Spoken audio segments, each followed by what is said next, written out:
Welcome back to my channel. Today we are diving into a fascinating and intense hypothetical scenario. Imagine a world where BRICS, an alliance of Brazil, Russia, India, China, and South Africa, openly supports Russia in a war, while NATO, the North Atlantic Treaty Organization, rallies behind the Ukraine. This isn't just a war between the two nations, it's just a clash of a global powerhouses. Today we will explore what could happen if such a scenario unfolded. Who has the upper hand? Let's break it down. First, let's understand the players. NATO, formed in 1949, is a military alliance with 31 member countries, including the United States, the United Kingdom, Germany, and France. Their combined military might and shared defenses agreements make them a formidable force. On the other side, BRICS is an economic bloc, not primarily a military alliance. Its members, Brazil, Russia, India, China, and South Africa, are known for their growing influence in a global trade and development. However, their military coordination is far less established. In this hypothetical war, the key question is, can BRICS economic and population advantage match NATO's military experience and cohesion? Let's compare the military strengths.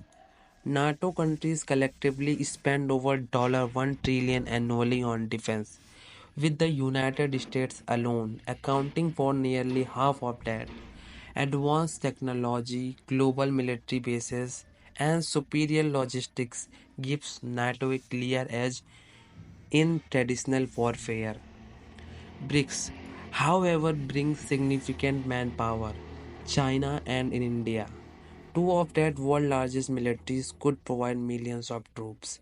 Russia, with its vast nuclear arsenals, remains a key player, but logistical challenges and lack of unified command could hinder their effectiveness.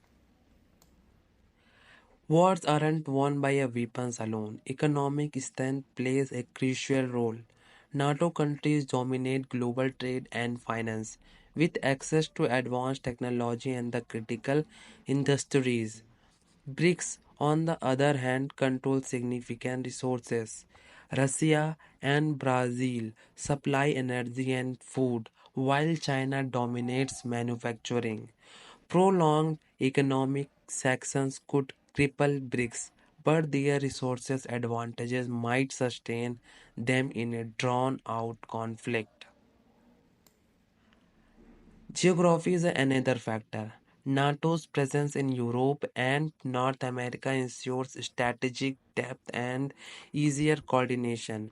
Meanwhile, BRICS nations are spread across the continents, making logistics and communication a challenge. However, BRICS geography diversity could also create a multiple fronts, forcing NATO to spread its resources thin.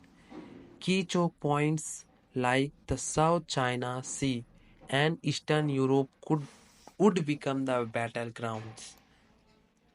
What about the rest of the world? Countries like Japan, Australia, and South Korea might align with NATO, while nations in Africa, the Middle East, and Latin America could lean towards the BRICS or remain neutral.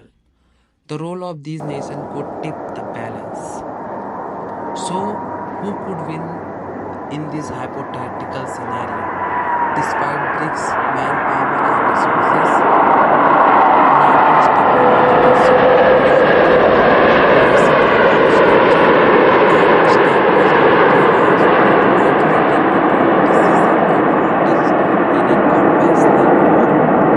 However, if the conflict tracks on BRICS resources dominance and manufacturing capacity could shift the balance, especially if they adapt to a prolonged war of attrition.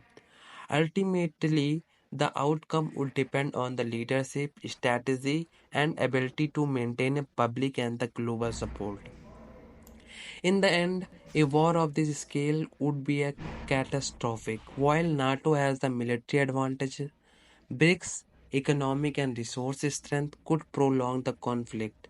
But make no mistakes, the true losers would be the humanity, the global economy, supply chains, and millions of lives